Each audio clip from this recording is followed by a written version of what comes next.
Army chief غدار ہیں تو انہیں غیر معینہ مدت کے لیے توسیع کی پیشکش کیوں کی گئی؟ پس پردہ ملاقاتیں کیوں کرتے ہیں؟ رات کے اندھیرے میں ملاقاتیں اور دن کی روشنی میں الزامات؟ ایسا نہ کریں۔ ملاقاتوں میں ہماری طرف سے قانون اور آئین کے دائرے میں رہ کر معاملات انجام دینے کا مشورہ دیا گیا۔ کسی کو میر جعفر یا میر صادق کہنا درست نہیں۔ D G I S I lieutenant general Nadeem Ahmed Anjum کی نیوز کانفرنس۔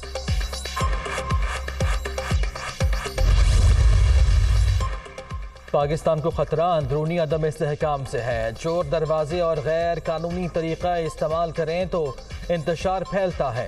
نفرت اور تقسیم کی سیاست بھی خطرناک۔ ماضی میں اسی نفرت کی وجہ سے ملک دو ٹکڑے ہوا۔ سیاست سے باہر نکلنے کا فیصلہ صرف آرمی چیف کا نہیں، پورے ادارے کا تھا۔ ڈی جی آئی ایس آئی کی میڈیا بریفنگ۔ ارشد شریف کو پاکستان میں تھریٹ نہیں تھا۔ حکومت یا اسٹیبلشمنٹ چاہتی تو کیا وہ ملک چھوڑ کر جا سکتے تھے؟ ان کا ہمارے ادارے سے رابطہ تھا۔ واپسی کی خواہش کا اظہار بھی کیا گیا۔ کینیا کے سرکاری موقف سے مطمئن نہیں۔ تحقیقاتی فورم سے آئی ایس آئی کے رکن کو دانستہ نکالا تاکہ شفاف تحقیقات پر انگلی نہ اٹھے۔ آپ ہمارا محاسبہ کریں، تنقید کریں، لیکن الزام تراشی نہ کریں۔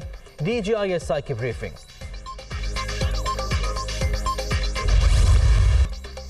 اپنے اداروں پر اعتماد رکھیں۔ ہم سے غلطیاں ہو سکتی ہیں لیکن غدار نہیں ہو سکتے۔ ارشد شریف کی زندگی کو پاکستان میں کوئی خطرہ نہیں تھا۔ 5 اگست کو خیبر پختونخوا حکومت نے ان کے حوالے سے تھریٹ الرٹ جاری کیا۔ سیکیورٹی اداروں کو بھی آگاہ نہیں کیا گیا۔ سینئر صحافی کو ایجنڈے کے تحت ملک سے باہر بھیجا گیا۔ کسی نے انہیں سرکاری سطح پر دبئی سے نکلنے پر مجبور نہیں کیا۔ ارشد شریف کو دبئی سے کینیا جانے پر کس نے مجبور کیا؟ سلمان اقبال کو واپس لا کر شامل تفتیش کیا جائے۔ الزام تراشی کے بجائے سب کو انکوائری کمیشن کی رپورٹ کا انتظار کرنا چاہیے۔ کیس منطقی انجام تک نہ پہنچا تو بہت نقصان ہوگا۔ D G I S P R lieutenant general Babar Iftikhar کی پریس کانفرنس۔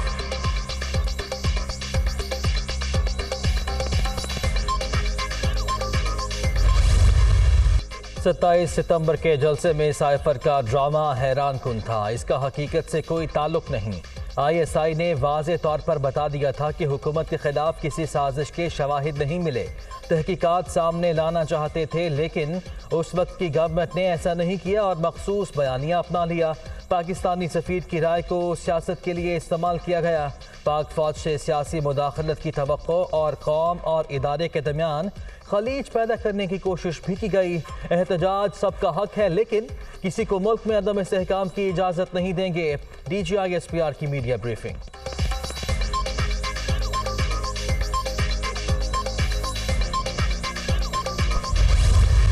دو پریس کانفرنسز ہوئیں اور ان پریس کانفرنسز نے ایک نیا پینڈورا باکس کھول دیا گیا ہے۔ سائفر کا ذکر آ گیا کہ یہ ایک من گھڑت بیانیہ ہے۔ اگر وہ حقیقت نہیں تھی اور اگر وہ ایک من گھڑت کہانی تھی تو پھر ڈی مارش کی ضرورت کیا تھی؟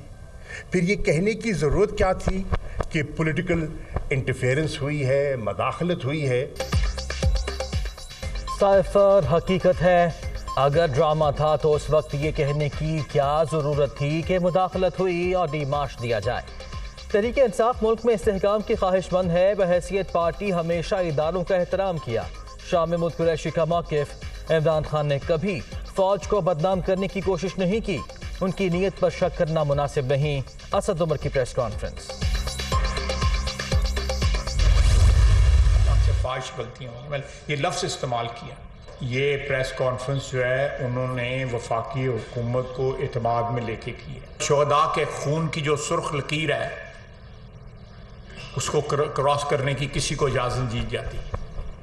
وہ بڑا ٹرینڈ چلاتے ہیں، فلانی چیز جو ہے ریڈ لائن ہے، فلانی چیز ریڈ لائن ہے۔ ایک ہی ریڈ لائن ہے آئین و قانون جو ہے، اور اس کے بعد جو ہے بلکہ اس سے بھی زیادہ متبرک اور مقدس جو ہے وہ شہداء کا خون ہے۔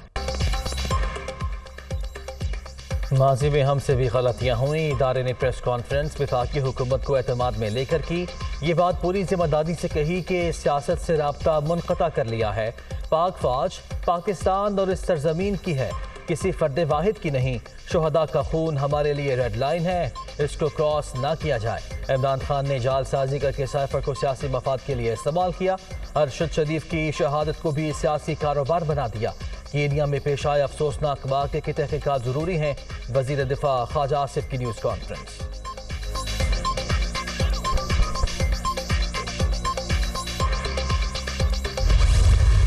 عمران نیازی کا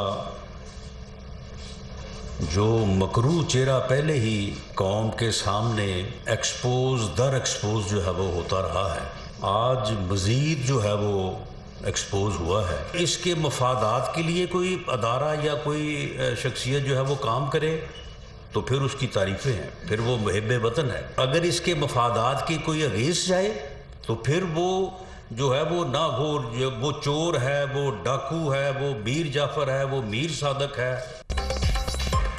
عمران نیازی نے اپنی حکومت کے خلاف تحریک عدم اعتماد ناکام بنانے کے لیے سائفر کا ڈرامہ رچایا۔ ان کا مکروہ چہرہ آج مزید عیاں ہو گیا۔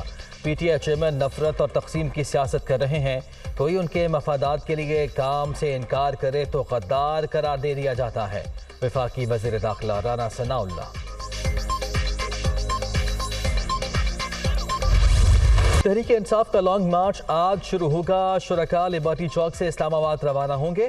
عمران خان کے لاہور میں ڈیرے، تیاریوں کی نگرانی، ذاتی مفاد یا حکومت گرانے کے لیے نہیں، حقیقی آزادی کے لیے لڑ رہے ہیں۔ ایسا پاکستان چاہتے ہیں جہاں عوام فیصلے کرے۔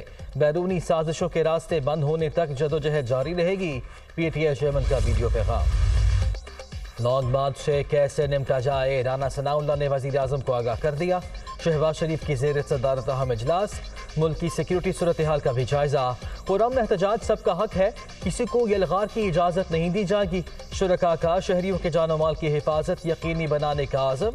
حکومتی اتحادیوں نے لانگ مارچ کو فساد قرار دے دیا۔ فورسز کو غیر مسلح کر کے فیلڈ میں نہ بھیجنے کی تجویز۔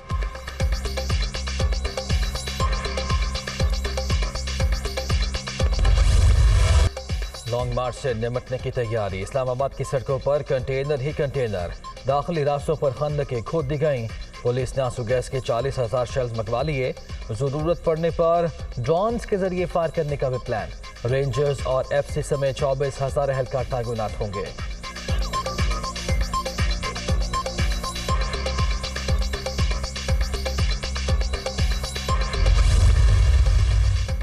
کسی بھی سرکاری ملازم کو تحریک انصاف کے لانگ مارچ میں شرکت کی اجازت نہیں۔ وزارت داخلہ نے چاروں صوبوں، آزاد کشمیر اور گلگت بلتستان حکومت کو مراسلہ بھجوا دیا۔ آئینی ادارے اختیار کی پیروی کی ہدایت، خلاف ورزی پر کارروائی کی وارننگ۔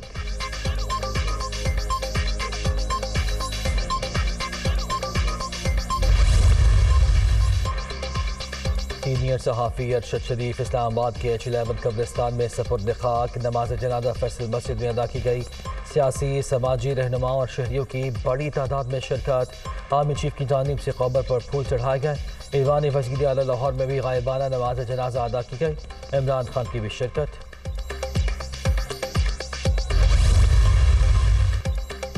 ارشد شریف کی موت سر اور دائیں پھیپھڑے میں گولیاں لگنے سے ہوئی۔ جسم میں موجود دھات کے ٹکڑے لیبارٹری بھجوا دیے گئے۔ پیمز ہسپتال میں شہید کے پوسٹ مارٹم کی ابتدائی رپورٹ سامنے آ گئی۔